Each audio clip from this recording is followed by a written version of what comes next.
Hello everyone and welcome back to our YouTube channel savvyforensics। So friends, आज के इस video में हम बात करने वाले हैं पैसेज बेस्ड क्वेश्चंस की, और ये बेसिकली पैसेज बेस्ड क्वेश्चंस का फोर्थ पार्ट है, जहाँ पर जो आज पैसेज होने वाला है वो अल्कोहल पर बेस्ड होने वाला है। तो यहाँ पे बहुत सारे ऐसा इंपॉर्टेंट क्वेश्चंस को आज हम डिस्कस करेंगे जो आपके नेट के एग्जाम पॉइंट ऑफ व्यू से बहुत ज़्यादा इंपॉर्टेंट हो सकते हैं। तो जल्दी से स्टार्ट कर लेते हैं।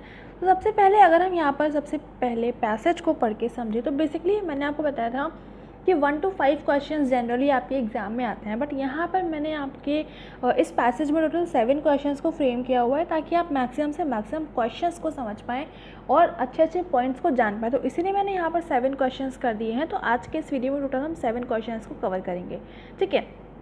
तो सबसे पहले इस पैसेज को पढ़ के समझ लेते हैं। तो इस पैसेज में बोला गया है, in one of the case of illicit liquor tragedies, एक इलिसिट लिकर ट्रेजेडी का एक केस हुआ था। इलिसिट लिकर का मतलब होता है जो आपके अल्कोहल्स जो होते हैं जो कि इलीगल होते हैं, तो वो सारे के सारे आपके इलिसिट लिकर या फिर इलीगल लिकर कहलाते हैं। तो इनका एक ट्रेजेडी रही थी, एक केस हुआ था जहाँ पर अराउंड 100 पीपल वॉमिट करने लगे थे and become unconscious after drinking illicit liquor known as खोपड़ी।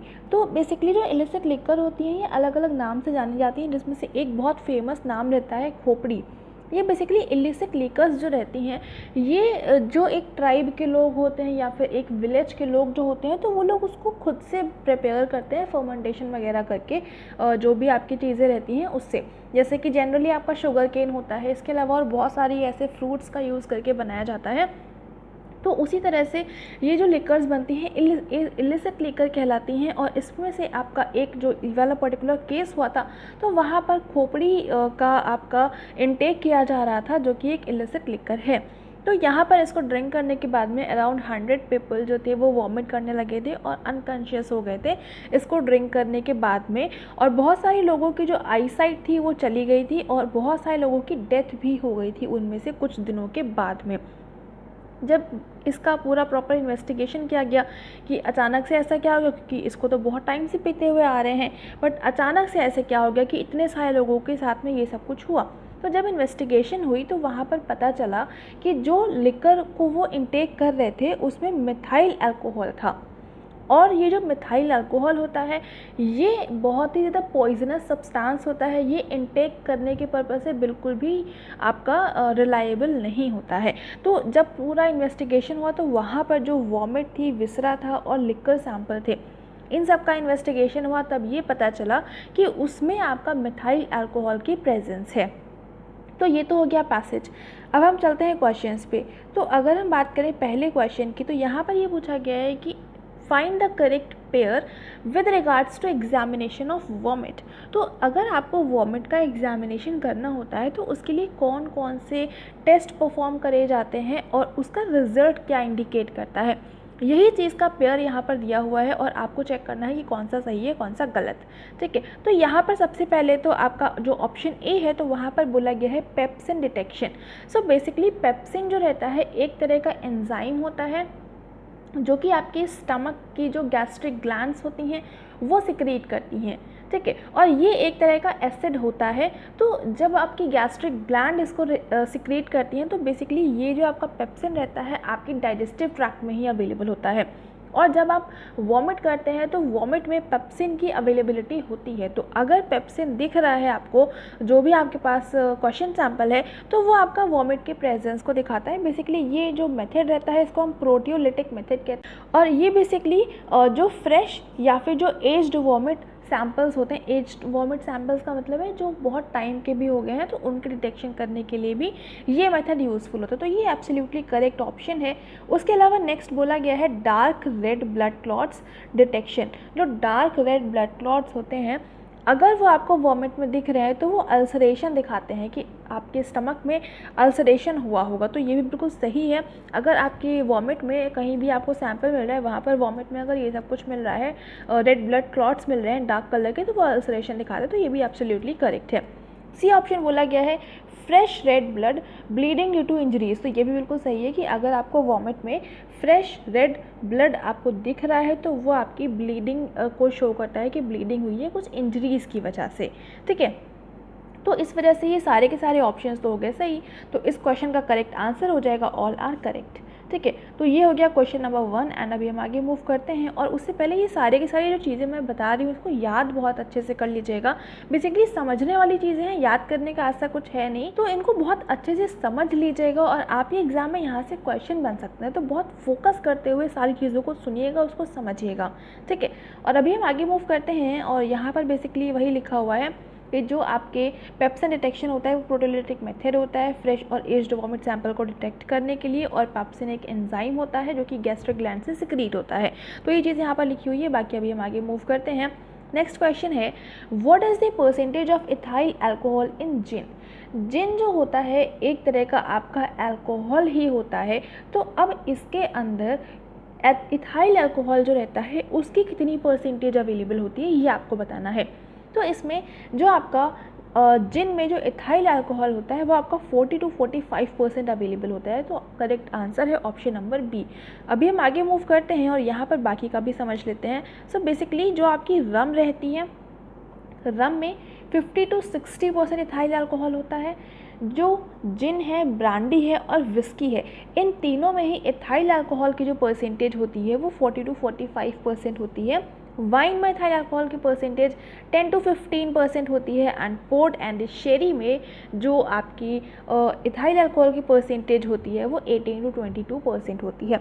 ये परसेंटेज याद करना बहुत इंपॉर्टेंट है। ये आपके एग्जाम में इसका सीक्वेंस बनाने को पूछ सकते हैं कि इथाइल अल्कोहल की कॉन्सेंट्रेशन किस में ज़्यादा होती है, किस में कम होती है, तो उसको सीक्वेंस करिए, अरेंज करिए। तो इस वजह से इसको बहुत अच्छे से याद कर लीजिएगा कि सबसे ज़्यादा अमाउंट में रम में अवेलेबल है, उसके बाद में gin, brandy and whisky, then port and sherry, and उसके बाद में आ जाता है आपका वाइन। ठीक है, तो ये सीक्वेंस बहुत अच्छे से याद कर लीजिएगा कि किस में कितनी परसेंटेज अवेलेबल होती है।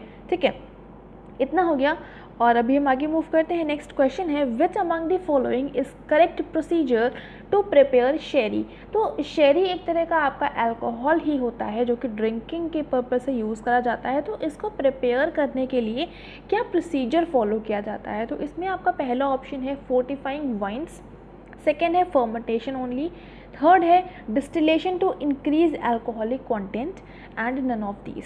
तो इस पर्टिकुलर क्वेश्चन का करेक्ट आंसर है बाय फोर्टिफाइंग वाइन्स। जो वाइन्स होती हैं, जब आप उसको फोर्टिफाई करते हैं तो उससे जो आपका प्रोडक्ट बन के आता है, जो प्रिपेयर होता है, वो आपका शेरी कहलाता है। ठीक है, तो अभी हम यहाँ पर और भी समझ लेते हैं इसको डिटेल में। सो बेसिकली जो आपकी बियर होती है और जो वाइन होती है उसके प्रिपरेशन के लिए सिर्फ और सिर्फ फर्मेंटेशन प्रोसेस को किया जाता है। फर्मेंटेशन का मतलब आई थिंक आपको पता होगा कि आपके जो भी प्रोडक्ट्स होते हैं, जैसे कि आपका शुगर केन है, उसका जो लिक्विड रहता है, उसके अलावा जो ग्रेप्स होते हैं उसका जो लिक्विड होता है, तो उसको बहुत टाइम तक रखे रहने देते हैं ताकि वो थोड़ा सा फर्मेंट हो सके। तो बहुत टाइम तक रखने के बाद में जो प्रोडक्ट आपके सामने बन के आता है वो आपका अल्कोहल हो जाता है, और उसके लिए बेसिकली जो फर्मेंटेशन प्रोसेस से बनता है वो आपका बियर और वाइन होती है। अब यहीं पर by distillation to increase alcoholic content, मतलब कि आपने पहले फर्मेंटेशन प्रोसेस करी, उसके बाद में आपने इसको डिस्टिलेट किया ताकि आपके अल्कोहलिक कंटेंट जो है वो इंक्रीज़ हो सके।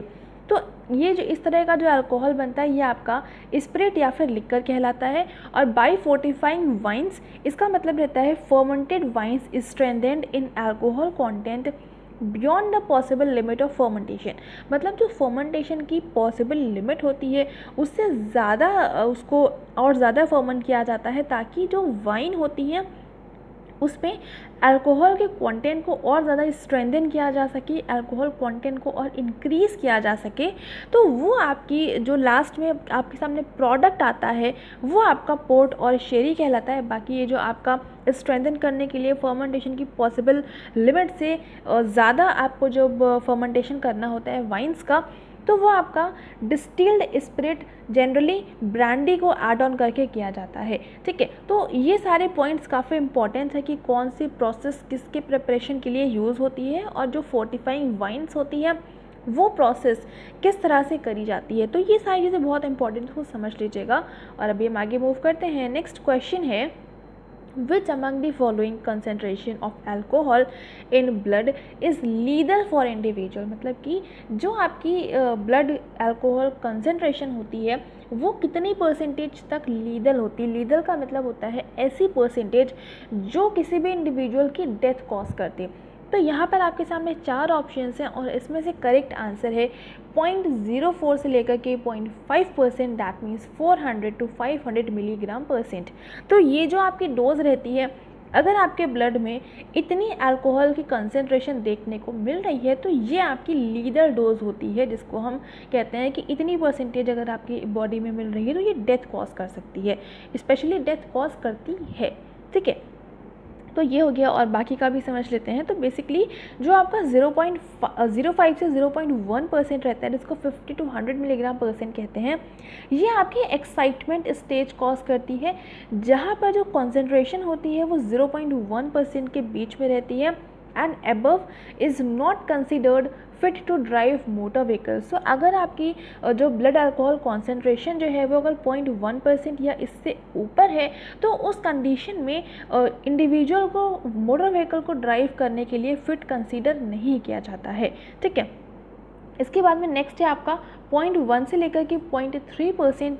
तो ये आपकी स्टेज ऑफ इनकोऑर्डिनेशन कॉज करती है। इनकोऑर्डिनेशन का मतलब कि आपको अपनी बॉडी में परफेक्ट कंट्रोल नहीं बचता है, स्पीच आपकी स्लर्ड हो जाती है, कन्फ्यूजन होने लगता है, गेट आपका स्टैगर्ड हो जाता है। गेट पैटर्न मतलब कि जो आपके चलने का तरीका होता है वो चेंज हो जाता है, क्योंकि आपकी खुद के ऊपर कोई भी कोऑर्डिनेशन नहीं बचता है, आपका खुद के ऊपर किसी भी तरह का कोई भी कंट्रोल नहीं बचता है, तो वो आपका स्टेज ऑफ इनकोऑर्डिनेशन कहलाता है। ठीक है, उसके बाद में जो 0.3% से ऊपर की डोज रहती है तो वो आपकी कोमा की स्टेज कॉज करती है। कोमा को हम नार्कोसिस भी कहते हैं, बेसिकली डीप स्लीप जो कंडीशन कॉज करती है वो आपकी स्टेज ऑफ कोमा कहलाती है। उसके अलावा जब इससे ज़्यादा डोज आ जाती है, 0.4 से 0.5% की कॉन्सेंट्रेशन ब्लड में आ जाती है इथाइल अल्कोहल की, तो वो आपकी डेथ कॉज करता है। ठीक है, तो ये सारी चीज़ें बहुत इंपॉर्टेंट है कि कितनी परसेंटेज आपकी ब्लड अल्कोहल कॉन्सेंट्रेशन कितनी होगी तो वो क्या इफ़ेक्ट कॉज करेगी। तो ये सारी चीज़ें बहुत इंपॉर्टेंट है। बाकी ये वाला जो लाइन थी कि 0.1% एंड इससे ज़्यादा की आपकी अगर डोज है, आपकी ब्लड में कॉन्सेंट्रेशन है, तो वो आपकी पर्सन ड्राइव करने के लिए फिट नहीं पाया जाता है। तो ये काफ़ी इंपॉर्टेंट क्वेश्चन हो सकता है, तो उसको बहुत अच्छे से याद कर लीजिएगा। ठीक है, और ये हो गया और नेक्स्ट क्वेश्चन पे मूव करते हैं। तो नेक्स्ट आपका क्वेश्चन है which among the following is not suitable for detection of alcohol from living body। तो यहाँ पर आपको बताना है कि ऐसा कौन सा इन ऑप्शंस में से ऐसा कौन सा सैंपल है जो आपके ब्लड से या फिर आपके मतलब अल्कोहल का डिटेक्शन के लिए यूज़फुल नहीं होता है फ्रॉम लिविंग बॉडी। तो अगर हम जनरल पर्पस पे बात करें तो ये सारे ही आपके जो एविडेंसेस हैं, ये सारे ही सैम्पल्स जो होते हैं ये अल्कोहल का डिटेक्शन के लिए परफेक्ट होते हैं। बट हम यहाँ पर लिविंग बॉडी की बात कर रहे हैं, तो लिविंग बॉडी से आप ब्लड को कलेक्ट कर सकते हो, आप यूरिन को कलेक्ट कर सकते हो, आप ब्रेथ को कलेक्ट कर सकते हो, बट आप लीवर को कलेक्ट नहीं कर सकते हैं। तो इसी वजह से जो आपका लीवर से अल्कोहल का डिटेक्शन होता है वो जब किसी भी इंडिविजुअल की डेथ हो चुकी होती है तो उस कंडीशन में किया जाता है। तो इसी वजह से ये इस पर्टिकुलर क्वेश्चन का आंसर होगा, क्योंकि जो लीवर होता है उससे आप लिविंग बॉडी में अल्कोहल का डिटेक्शन नहीं कर सकते हैं। ठीक है, मतलब ऐसा नहीं है किया नहीं जा सकता है, पर लिविंग बॉडी में आप लीवर को कलेक्ट नहीं कर पाओगे। ठीक है, तो ये चीज़ें हो गई और अभी हम आगे मूव करते हैं। नेक्स्ट क्वेश्चन है आपका which among the following is not used as breath analyser. So basically breath analyser का मतलब होता है कि ऐसे कुछ इंस्ट्रूमेंट्स होते हैं जो आपकी ब्रीथ को कैप्चर करते हैं और उस ब्रीथ से उसका पूरा एनालिसिस होती है एंड देन उसमें ये पता करते हैं कि आपने कितने परसेंटेज तक आपकी बॉडी में अल्कोहल की परसेंटेज अवेलेबल है। ठीक है, तो उसके लिए कौन सा इंस्ट्रूमेंट इसमें से यूज़ नहीं किया जाता है ब्रीथ एनालाइज़र के जैसे। ठीक है, तो यहाँ पर पहला आपका ऑप्शन है एल्कोमीटर। तो आप यहाँ पर इसके नाम से समझ पा रहे होंगे, एल्को मतलब ये अल्कोहल से लिया गया है और मीटर जो मेज़र करे अल्कोहल की कंसेंट्रेशन को जो मेज़र करे वो एल्कोमीटर कहलाता है। ठीक है, तो इससे आप ब्रेथ को एनालाइज कर सकते हो। नेक्स्ट है इंटॉक्सिलाइज़र। तो इंटॉक्सिलाइज़र भी एक आपका ब्रेथ एनालाइज़र का ही एक कह सकते हैं कि इंस्ट्रूमेंट होता है। तो इंटॉक्सिलाइज़र से भी आप ब्रेथ को एनालाइज कर सकते हैं। जीसी इंटॉक्सीमीटर जो होता है, जीसी का मतलब होता है आपका गैस क्रोमेटोग्राफी इंटॉक्सीमीटर। तो गैस क्रोमेटोग्राफी जो आपकी इंस्ट्रूमेंट रहता है वो बेसिकली जो भी आपके सैम्पल्स रहते हैं तो उसमें से अलग अलग चीज़ों को एक्सट्रैक्ट करके देन उसकी एनालिसिस करती है। तो ये भी आपका ब्रेथ एनालाइज़र का आपका एग्जाम्पल है, उसका एक टाइप है, उसका उसी वही वाला एक इंस्ट्रूमेंट है। तो इस पर्टिकुलर क्वेश्चन का करेक्ट आंसर जो होगा वो हो जाएगा option number D, that is all are used as breath analyser. तो ये सारे के सारे आपके ब्रेथ एनालाइज़र की तरह यूज़ करे जाते हैं। इनके नाम बहुत अच्छे से समझ लीजिएगा, एग्ज़ाम में क्वेश्चन बन सकता है। ठीक है, अब हम मूव करते हैं अपने नेक्स्ट क्वेश्चन की तरफ और लास्ट क्वेश्चन है which among the following is used as antidote for methyl alcohol and ethyl alcohol both. तो अभी हमने इस पैसेज में पढ़ा था कि जितने भी इंडिविजुअल्स थे उनकी डेथ हो गई थी क्योंकि उनकी बॉडी में मिथाइल अल्कोहल की कंसंट्रेशन देखी गई थी। तो अगर ये चीज़ पता चल जाती टाइम रहते कि उनकी बॉडी में मिथाइल अल्कोहल का इंटेक हो गया है, तो उस कंडीशन में ऐसा कौन सा केमिकल था, ऐसा कौन सा सब्सटेंस था जिसका इंटेक कराने के बाद उनकी जान को बचाया जा सकता था। ठीक है, तो मिथाइल अल्कोहल का एक तरह से एंटीडोट की हम बात करें तो मिथाइल अल्कोहल के एंटीडोट के पर्पज़ से फॉमेपिजोल एंड इथेनॉल, ये दोनों ही आपके मिथाइल अल्कोहल के एंटीडोट की तरह यूज़ करे जाते हैं, जिसमें सबसे ज़्यादा जो यूज़ करा जाता है वो किया जाता है आपका इथेनॉल। इथेनॉल को मिथाइल अल्कोहल के एंटीडोट की तरह सबसे ज़्यादा यूज़ करा जाता है। लेकिन यहाँ पर इस क्वेश्चन में पूछ रहा है कि methyl alcohol and ethyl alcohol दोनों के लिए कौन सा एंटीडोट के पर्पज़ से यूज़ करा जाता है। तो इथाइल अल्कोहल और इथेनॉल एक ही बात होती है। इसी तरह से मिथाइल अल्कोहल को हम मिथेनॉल कहें वो भी एक ही बात है। ठीक है, तो यहाँ पर आपका इथाइल अल्कोहल के लिए इथाइल अल्कोहल तो एंटीडोट हो नहीं सकता। तो इसी वजह से इस क्वेश्चन का आंसर हो जाएगा ऑप्शन नंबर ए, क्योंकि जो फॉमेपिजोल होता है ये आपका मिथेनॉल एंड इथेनॉल दोनों के लिए एंटीडोट के पर्पज़ से यूज़ करा जाता है। ठीक है, तो इस पर्टिकुलर क्वेश्चन का करेक्ट आंसर हो जाएगा ऑप्शन नंबर ए। ठीक है, सो यहाँ पर सारे के सारे क्वेश्चंस कंप्लीट हो चुके हैं। उम्मीद करती हूँ आपको बहुत अच्छे से सारी चीज़ें समझ में आ गई होंगी और बहुत अच्छे अच्छे क्वेश्चंस को हमने यहाँ पर डिस्कस किया है। बहुत अच्छे पॉइंट्स थे, इनको याद बहुत ज़रूर से कर लीजिएगा, आपके एग्जाम में बन सकते हैं क्वेश्चंस यहाँ से। ठीक है, सो ये वाला पैसेज यहाँ पर कंप्लीट हो चुका है एंड इसके बाद में नेक्स्ट पैसेज हम किसी दूसरे टॉपिक पर करेंगे। यहाँ पर सारे के सारे आंसर्स हैं, आप इसको चेक कर सकते हैं। उसके अलावा इसकी पीडीएफ अगर आपको चाहिए तो वो मैंने हमारी वेबसाइट पर अपलोड कर दिया है ऑलरेडी, तो वहाँ पर जाकर आप इसको एक्सेस कर सकते हैं। ठीक है, और उसके अलावा कमेंट सेक्शन में मुझे ये ज़रूर से बताइएगा कि नेक्स्ट मैं किस पर्टिकुलर टॉपिक पर पैसेज को लूँ। ठीक है, ज़रूर से बता दीजिएगा नेक्स्ट वीक के आने से पहले, ताकि मैं पीपीटी को प्रिपेयर कर सकूँ, क्वेश्चंस बना सकूँ। ठीक है, तो यहाँ पर ये वीडियो को करते हैं एंड, और बाकी हमारे Telegram, Facebook, Instagram and website पर ज़रूर से विजिट करिएगा। बहुत अच्छी क्वालिटी का आपके यहाँ पर कंटेंट अवेलेबल है। ठीक है, वीडियो पसंद आ रहा है तो उसको लाइक ज़रूर से कर देंगे, अपने फ्रेंड्स के साथ में शेयर कर दीजिएगा ताकि उन तक भी क्वालिटी कंटेंट पहुँच जाए। चैनल पर नए हैं तो चैनल को सब्सक्राइब ज़रूर से कर लेंगे, बेल आइकन प्रेस कर लेंगे for daily updates and thank you so much for joining me here.